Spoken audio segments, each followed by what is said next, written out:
நான் விஸ்வரூப தரிசனத்தை, என்னுடைய தன்மையை, அந்த விஸ்வரூபத்தை என்னுள்ள நான் பார்க்கணும்னா என்னன்னா, எந்த அடிப்படை கட்டமைப்பும் இல்லாமல், யாருடைய கட்டமைப்பும் இல்லாமல், எந்த புனித புத்தகங்களுடைய அறிவும் இல்லாமல், எந்த டெக்னிக் அப்படின்னு சொல்லக்கூடிய ஒரு ஒரு பயிற்சியும் இல்லாமல், பயிற்சி தேவை, அதெல்லாம் ஒத்துக்கிறோம். பயிற்சி தேவை, புத்தகங்கள் தேவை, அடிப்படை தேவை, குரு தேவை, எல்லாமே ரைட்டு. இது எல்லாம் கலைந்த நிலையில்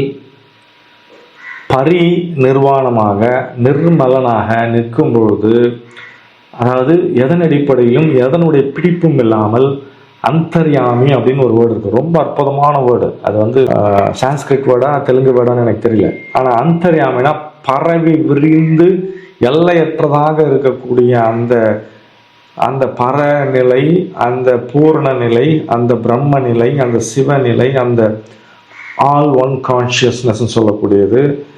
99 பெயர்கள் அல்லாஹ்க்கு இருக்கிறது, பெயர்களுடைய விவரித்தல் இருக்கிறது. அந்த 100வது பெயர் அந்த மோன நிலை, அதை கடந்த நிலையில் இருப்பதை நீங்கள் உணர்வீர்கள் என்று சொல்லக்கூடியதும் அதே தான்.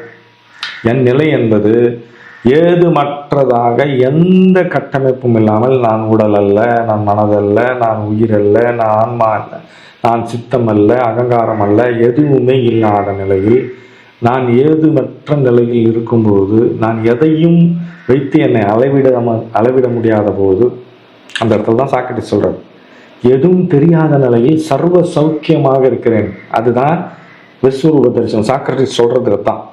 ஏதும் இல்லாத நிலையில், எதுவும் தெரிந்து கொள்ள வேண்டிய அவசியம் இல்லை என்ற நிலையில், பரிபூர்ண சரணாகதியில் நான் செய்வதற்கோ பெறுவதற்கோ அடைவதற்கோ இருப்பதற்கோ எந்த இடமும் இல்லை, எதையும் செய்ய வேண்டியதில்லை என்ற நிலையில ஒரு நிலை இருக்கும்ல, அதை விவரிக்க முடியாது. அதுதான் விஸ்வரூப தரிசனம்.